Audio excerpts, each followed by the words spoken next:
অনেকেই আমাকে মেসেজ করে একটা প্রশ্ন করেন, ভাইয়া, কোন অফারে ভালো কাজ হয়? আসলে এই প্রশ্নটা খুবই গুরুত্বপূর্ণ, কারণ আপনি মার্কেটিং করে কত ডলার ইনকাম করবেন, কতগুলো লিড আনতে পারবেন, এর একটা বড় অংশ নির্ভর করে আপনি কোন অফারটা সিলেক্ট করছেন তার উপর। অনেকে মনে করেন একটা ভালো মার্কেটিং স্ট্র্যাটেজি জানলেই হবে। ফেসবুক, গুগল, ইউটিউব, রেডিট, যেখান থেকেই ট্রাফিক আনেন না কেন, শুধু মার্কেটিং ভালো হলেই ইনকাম হবে। কিন্তু ব্যাপারটা আসলে এমন না।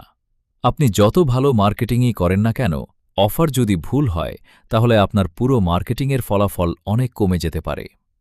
আজ আপনাদের লাইভ দেখাবো আমি কোন অফার নিয়ে কাজ করি। আমরা যে প্রতিদিন 200 থেকে 500 লিড আনি, এটা কোন অফারে আনি সেটা লাইভ দেখাবো। একটা সহজ উদাহরণ দিই।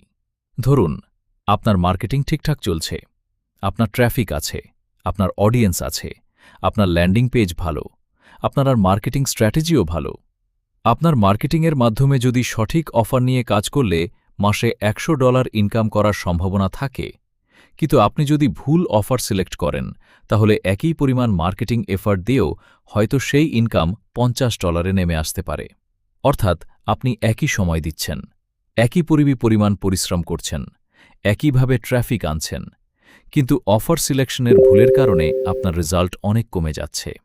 এখানেই আসলে একজন নতুন মার্কেটার আর একজন এক্সপিরিয়েন্সড মার্কেটারের মধ্যে পার্থক্য তৈরি হয়।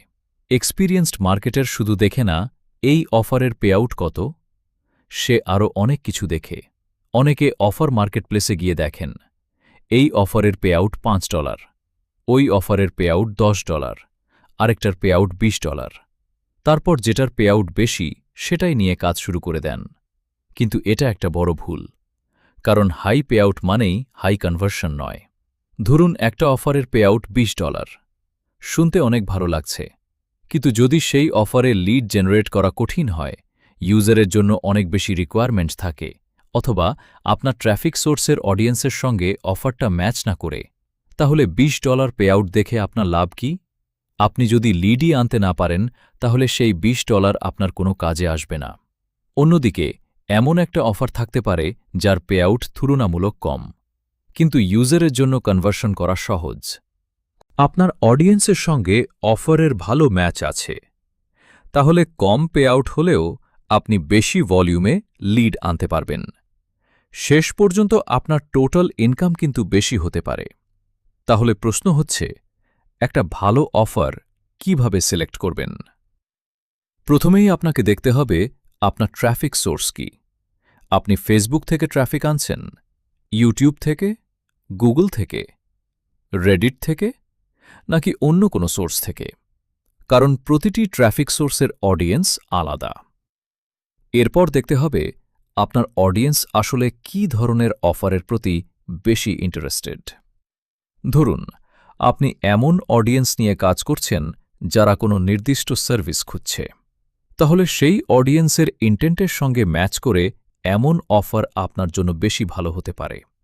অর্থাৎ শুধু অফার দেখবেন না, দেখবেন offer plus traffic source plus audience intent, এই তিনটা একসঙ্গে ম্যাচ করছে কিনা। আরেকটা গুরুত্বপূর্ণ বিষয় হল, অফার নিয়ে কাজ শুরু করার আগে একটু রিসার্চ করুন। দেখুন অফারের কনভার্সন ফ্লো কি, ইউজারকে কি করতে হচ্ছে, ফর্ম কতটা বড়, কতগুলো স্টেপ কমপ্লিট করতে হচ্ছে, আপনার টার্গেট অডিয়েন্সের কান্ট্রি বা জিওয়ের সঙ্গে অফারের এলিজিবিলিটি ম্যাচ করছে কিনা। এছাড়া অফারের টার্মস এবং কন্ডিশনস অবশ্যই পড়ে নেবেন, কারণ অনেক সময় আপনি একটা অফার পছন্দ করলেন, কিন্তু আপনার যে ট্র্যাফিক সোর্স সেখানে সেই ধরনের প্রমোশন অ্যালাউড নাও থাকতে পারে। তখন যত ভালো মার্কেটিং স্ট্র্যাটেজি আপনার থাকুক না কেন, আপনি সমস্যায় পড়বেন। তাই অফার সিলেকশন মানে শুধু একটা অফার বেছে নেওয়া না। অফার সিলেকশন মানে হল আপনার ট্র্যাফিক এবং অডিয়েন্সের জন্য সবচেয়ে সুটেবল অফার খুঁজে বের করা।